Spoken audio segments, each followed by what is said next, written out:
था, नया था, तो जो उसका लेंथ था ओरिजिनल, वो जो है बाद में लेंथ बढ़ जाता है। रबड़ में भी वो लेंथ परमानेंट फिक्स हो जाता है। अरे भाई इसको प्रैक्टिकली समझेंगे तो थ्योरेटिकल चीजें सब आपको रटना नहीं पड़ेगा, नहीं आंख बंद करके सुबह भोर में उठकर रटना पड़ेगा। क्लियर ना? हम क्या बोल रहे हैं, अभी नया नया रबड़ है, उसको अगर हम बराबर उसको जो है हम लोग ऐसे फोर्स लगा रहे हैं, यूज कर रहे हैं, बराबर फोर्स लगा रहे हैं, तो एक बार ऐसा समय आएगा कि इसका एक परमानेंट उसके अंदर लेंथ अगर अभी 10 सेंटीमीटर का था, वो 11 सेंटीमीटर, परमानेंट 1 सेंटीमीटर वो हमेशा बढ़ा रहेगा, वापस नहीं आने वाला। वही उसका प्लास्टिक वाला कंडीशन है कि ओरिजिनल शेप में नहीं आ पाया, वो प्लास्टिक के फॉर्म में कुछ चीजें वो बढ़ा रह गया। ठीक है? अच्छा, अभी हम क्या बोले कि ज्यादा फोर्स लगाएंगे तो ज्यादा लेंथ बढ़ेगा, और ज्यादा फोर्स लगाए तो और ज्यादा फोर्स। अच्छा, ज्यादा फोर्स लगाना ये रिलेटेड है स्ट्रेस से, मतलब फोर्स लगाना ये रिलेटेड किससे है, और उसका फोर्स लगाने से उसका लेंथ का बढ़ना, इसका रिलेशन किससे है, स्ट्रेन से। अब दोनों जा रहे हैं कनेक्ट करने, ध्यान सुनिएगा। इसमें जो जो जैसे से फील करा रहे हैं, बता रहे हैं, समझा रहे हैं, आपको उसी वे में ही उसको सोचना है। ऐसा नहीं कि हम समझा कुछ और रहे हैं, आपका दिमाग कहीं और जाने लगे। अच्छा, क्या भोजन करना है, कहाँ घूमना है, क्या करना है, तो रिलेट नहीं हो पाएगा, फिर गड़बड़ हो जाएगा सब। हम जहां तक लेके जाएं वहीं तक आप लेकर जाइए उसको, ठीक, वहीं तक सोचिए आप। तो यहां पर जो फोर्स लगाया उसका कनेक्शन स्ट्रेस से, इसका जो लेंथ बढ़ा उसका कनेक्शन स्ट्रेन से, इसका जो रेशियो होता है स्ट्रेस डिवाइडेड बाय स्ट्रेन, ये वैल्यू हमेशा फिक्स होता है। अच्छा, ज्यादा फोर्स लगाया स्ट्रेस बढ़ता जाएगा, ज्यादा फोर्स लगाया स्ट्रेन बढ़ता जाएगा, स्ट्रेन बढ़ता जाएगा। ये है, ज्यादा फोर्स लगाया तो ये बढ़ेगा, तो ये बढ़ता जाएगा। लेकिन दोनों बढ़ रहे हैं, फोर्स लगाने से स्ट्रेस भी बढ़ा, स्ट्रेन भी बढ़ा, लेकिन जब उसका रेशियो निकालते हैं तो वो कभी नहीं चेंज होता, वो फिक्स वैल्यू आता है। ठीक है? लेकिन इसका भी एक लिमिट था। हम आप प्रैक्टिकली सोचिए, रटना बिल्कुल भी नहीं है, रटेंगे दिक्कत हो जाएगा। बताइए, उसका भी एक कंडीशन था कि हम इतना भी ज्यादा फोर्स, ये जो है अमृत लेकर तो आया नहीं है कभी, परमानेंट खींचा नहीं सकता। पक्का एक ऐसा फोर्स ज्यादा लग जाएगा कि परमानेंट उसका लेंथ बढ़ जाएगा, फिर वापस नहीं आ पाएगा। तो इसका मतलब ये भी क्राइटेरिया है कि फोर्स इतना भी ना बढ़ जाए तो उसको परमानेंट इसका लेंथ बढ़ा दे। तो ये जो रेशियो है किसका किसका, आपने मुझसे बोले, स्ट्रेन बाय स्ट्रेस का नहीं, स्ट्रेस बाय, ये जो रेशियो है वो फिक्स वैल्यू आता है। लेकिन ऐसा हम तब बोल पाएंगे जब फोर्स जो लगा रहे हैं वो भी अपने एक लिमिट में रहे, वो भी अपने लिमिट में रहे। लिमिट में रहने का मतलब वही होता है इलास्टिक लिमिट, ये नाम आपको मिलेगा एनसीईआरटी में। इतना फोर्स लगा दें कि वो अपने लिमिट में रहे, और उस लिमिट में रहते हुए ये दोनों रेशियो जो है वो क्या हुआ, ठीक है? तो आगे भी बैठ सकती है ना, हाँ, अगर माइंड कंसंट्रेट नहीं हो रहा है तो आगे बैठ सकती हैं। वो कंसंट्रेशन का एक उपाय ये है। ठीक है? हम क्या बोल रहे हैं, आप समझ पा रहे हैं? ये जो भी बोल रहे हैं ये सब कहीं ना कहीं थ्योरेटिकल फॉर्म में जाने वाला है, इसलिए किसी को मजाक में ना ले। यहाँ पर क्या बोले, फोर्स बढ़ने से, अपने मुंह से बोलिए, फोर्स बढ़ने से स्ट्रेस भी बढ़ा, स्ट्रेन भी बढ़ा, तो उसका रेशियो वो हमेशा फिक्स होगा। लेकिन इसका भी एक लिमिट, एक दायरा है कि फोर्स हम इतना ज्यादा न लगा दें कि परमानेंट इसके लेंथ में चेंजिंग बना का बना रह जाए। अगर परमानेंट लेंथ में चेंजिंग बना का बना रह गया, वही इसका प्लास्टिक रीजन है, वही इसका क्या है। तो रेशियो हमेशा कांस्टेंट कब होगा, जब वो रेशियो हमेशा कब सेम रहेगा, जब फोर्स अपने लिमिट में रहेगा।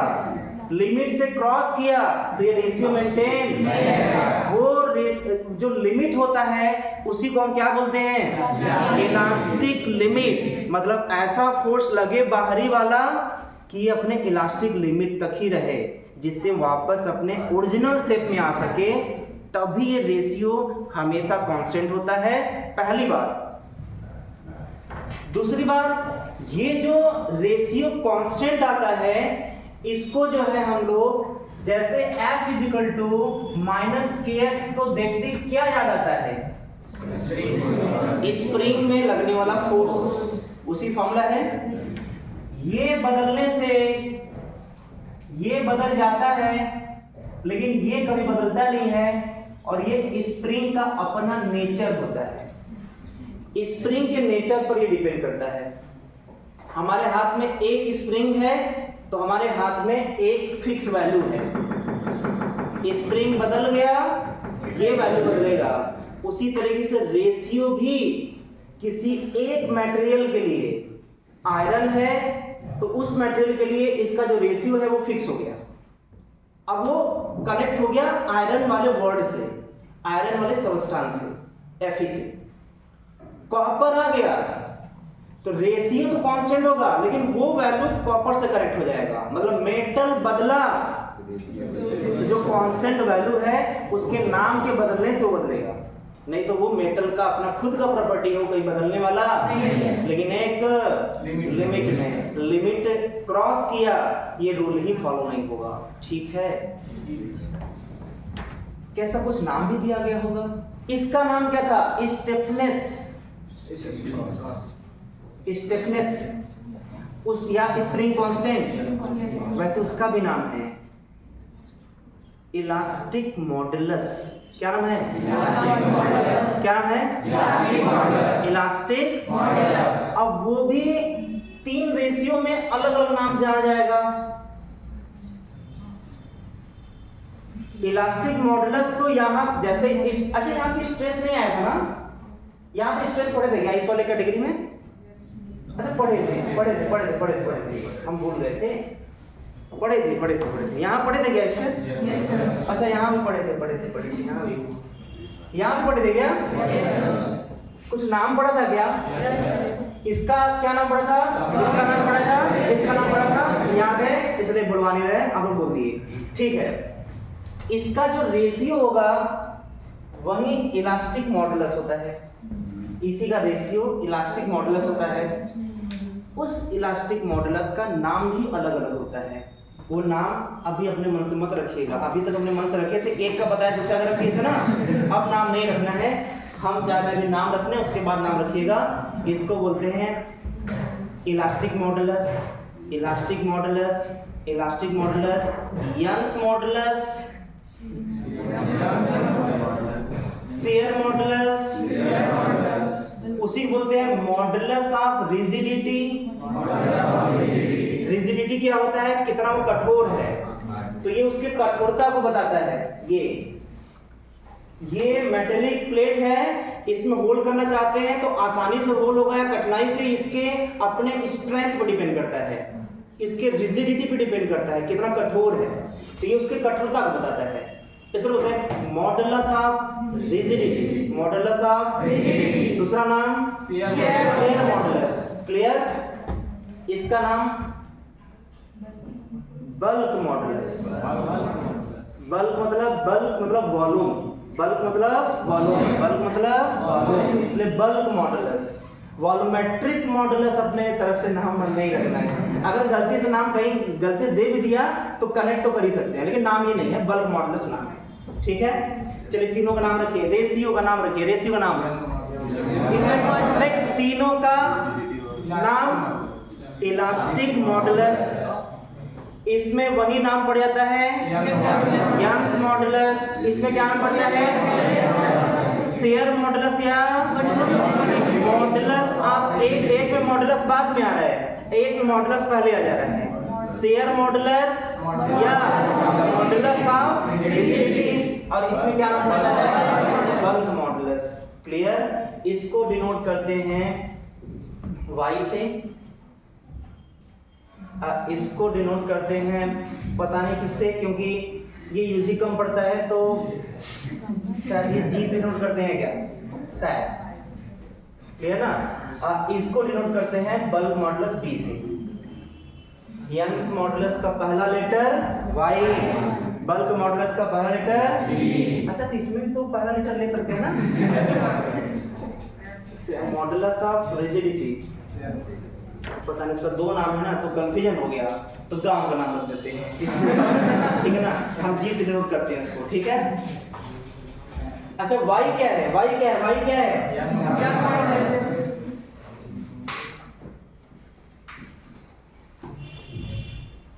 और इसमें g क्या है, शेयर मॉडुलस, शेयर मॉडुलस या मॉडुलस ऑफ रिजिडिटी, और ये क्या है, बल्क मॉडुलस। तो आप कहां तक नोट किए थे, स्ट्रेंथ तक नोट किए थे ना आप लोग। अब आप हेडिंग दीजिए, इसमें आप हेडिंग दीजिए इलास्टिक मॉडुलस, हेडिंग दीजिए इलास्टिक मॉडुलस।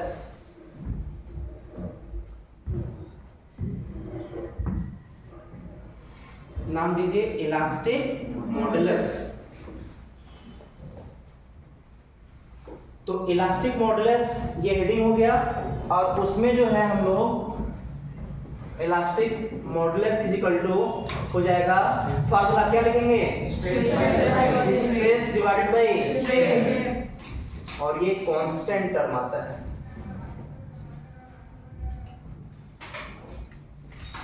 ये कांस्टेंट वैल्यू आता है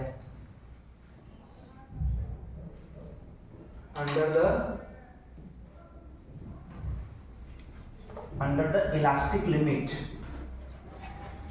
ये तभी वैलिड होगा अंडर द इलास्टिक लिमिट।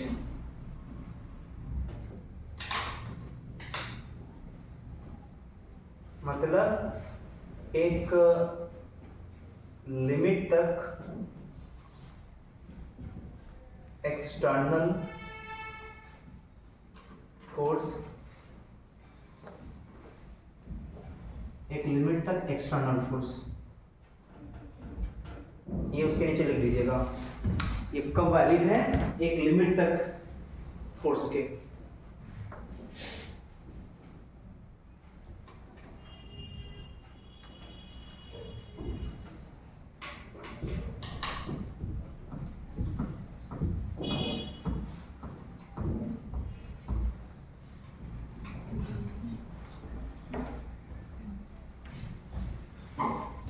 हो गया, ये जैसे लिख लिया आप लोग, तो इसको भी तीन कैटेगरी में बांटिए, इसको भी तीन कैटेगरी में। तो पहला कैटेगरी हो जाएगा Young's modulus is equal to stress by strain, पहला कैटेगरी उसमें बांटिए यंग्स मॉडुलस, वो लिखने के बाद इसको लिखिए यंग्स मॉडुलस, लिखिए इसको यंग्स मॉडुलस, और यंग्स मॉडुलस इक्वल टू हो जाएगा stress by strain, stress by strain.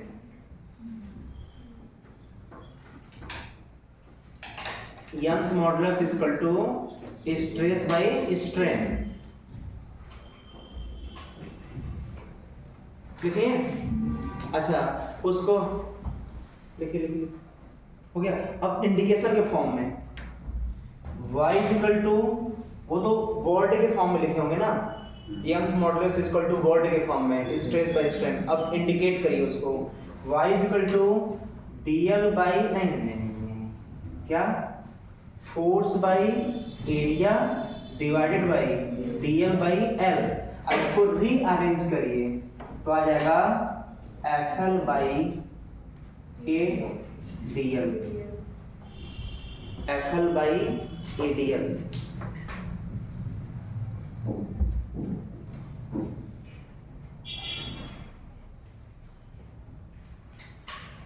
FL by ADL, ठीक। यहां तक लिख लिया ना, एक बार सुन लीजिए इसको इधर। बताइए इसमें कितने अलग अलग फिजिकल क्वांटिटी हैं, 5 होंगे, गिन के देख लीजिए, 5 होंगे, देखिए गिनिए। एक फिजिकल क्वांटिटी, 2 3 4 5। क्या हुआ? ये चेंज इन लेंथ है, तो चेंज इन लेंथ भी फिजिकल क्वांटिटी है। चेंज इन लेंथ एक फिजिकल क्वांटिटी, ये अलग बात है, इसका कॉम्बिनेशन भी कुछ कहलाएगा, इसका कॉम्बिनेशन कुछ कहलाएगा, वो अलग बात है वो। अरे लेंथ भी तो फिजिकल क्वांटिटी में आता है भाई।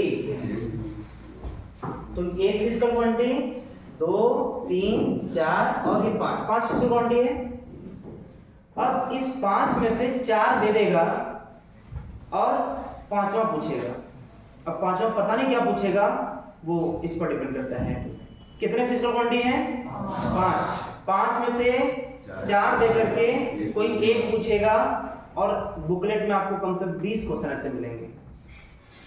अब कितना बताइए, कितना आसान है, एक बच्चों जैसा ये आसान है कि बात मतलब लिखावट से ढूंढना है, मतलब लिखा रहेगा और ढूंढना है कि 4, वो डायरेक्ट नहीं बोलेगा कि देखो हम यहाँ पर फोर्स दे दिए, यहाँ पे देखो लेंथ आ गया, एरिया आ गया, ऐसा नहीं। उसके भाषा में चेंजिंग रहेगा, लेकिन उसके भाषा से, उसके लैंग्वेज से हमें पकड़ना पड़ेगा कि कौन कहाँ दिया हुआ है। वो भाषा आसान है, इस चैप्टर का भाषा आसान है, लैंग्वेज आसान है, पकड़ने के लिए कौन कौन दिया हुआ है और क्या पूछ रहा है। ठीक है, तो ये जो है आप फॉर्मूला याद कर लीजिए, मतलब फास्ट, मतलब जैसे हम पूछे कि फॉर्मूला क्या होता है, तुरंत आप बताइए क्या। FL/ADL, FL/ADL equal to gamma. क्योंकि सबसे ज्यादा इसका यूज है, इसलिए हम इस पे ज्यादा ट्रेस कर रहे हैं, इसको ज्यादा प्रेस करके बता रहे हैं। इसमें देखिए, अच्छा इसमें पहले बताइए, और इसमें क्या होगा, इसको डिनोट कर रहे हैं किससे? G से।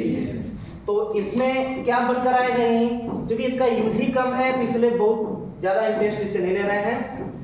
G इक्वल टू हो जाएगा F पैरेलल, वही F परपेंडिकुलर यहाँ पर होगा, पैरेलल याद आ रहा है तब परपेंडिकुलर भी याद आ रहा है। तो F पैरेलल, तो FL by ADL, FL/ADL equal to G। और यहाँ पर न्यूमेरिकल फॉर्म में इसको क्या हेडिंग देंगे आप? इसमें हेडिंग क्या देंगे आप? सेकंड हेडिंग, हाँ, शेयर मॉडुलस या मॉडुलस ऑफ रिजिडिटी, इसका हेडिंग दीजिए अब इसमें।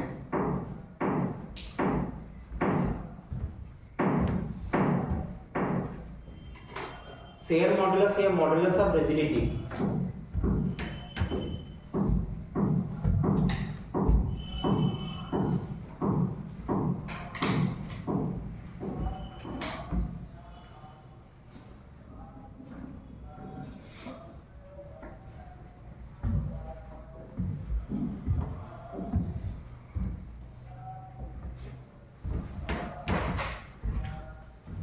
फिर लिख लीजिए उसमें G equal to F parallel L/ADL।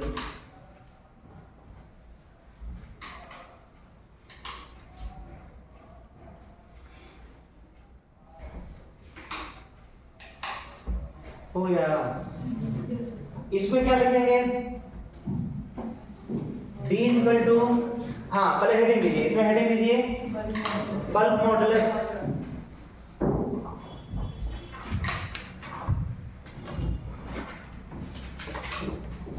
Heading दीजिए बल्क मॉडुलस इक्वल टू हो जाएगा volumetric stress divided by volumetric strain. Bulk modulus equal to होगा volumetric stress divided by volumetric strain. और अगर उसको इंडिकेशन के फॉर्म में देना है तो हो जाएगा एक्सेस प्रेशर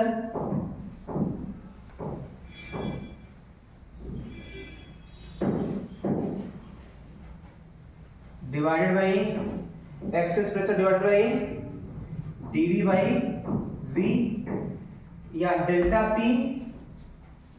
बाई, अच्छा यदि छोटा सा वॉल्यूम में चेंजिंग है तो छोटा सा प्रेशर डिफरेंस होगा, dP by dV into V, V चला जाएगा ऊपर ना, dP by dV into V। तो क्या बनकर आया? Bulk modulus equal to V dP upon dV, ये बनकर आ रहा है।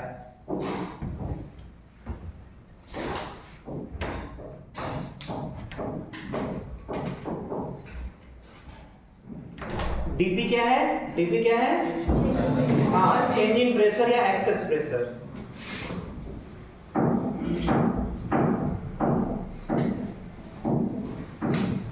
ठीक है, अब 10 बार मिलते हैं, ठीक है ना।